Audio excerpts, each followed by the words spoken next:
السلام علیکم۔ قرآن میں امراض القلب یا دل کی روحانی امراض کا ذکر ملتا ہے۔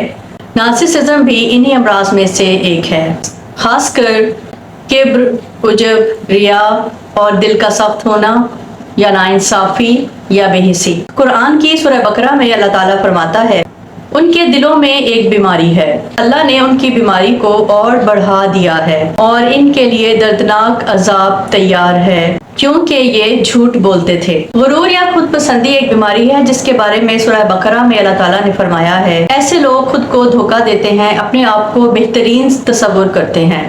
ابلیس نے بھی کبر کیا تھا اور اللہ کا حکم ماننے سے انکار کیا اور آدم کو سجدہ کرنے سے منع کر دیا۔ اس نے کہا کہ میں آگ سے بنا ہوں اور آدم مٹی سے بنا ہے اور میں اس سے بہتر ہوں۔ یزید نے کبر کیا، اپنی ناجائز ناانصافی پر مبنی حکومت بنائی، حضرت امام حسین اور ان کے اہل خانہ کو شہید کر دیا کیونکہ وہ اپنے آپ کو سب سے بدتر سمجھتا تھا، خود پسندی کا شکار تھا، سخت دل، ناانصاف اور طاقت کا غرور تھا۔ یہی وجہ تھی کہ اس نے امام حسین کو ناانصافی کے سامنے دیوار بن کر کھڑا ہونے کی پاداش میں شہید کر دیا۔ کبیرہ گناہ کا مرتکب ہوا اور دنیا کے اختتام تک ملعون ٹھہرا۔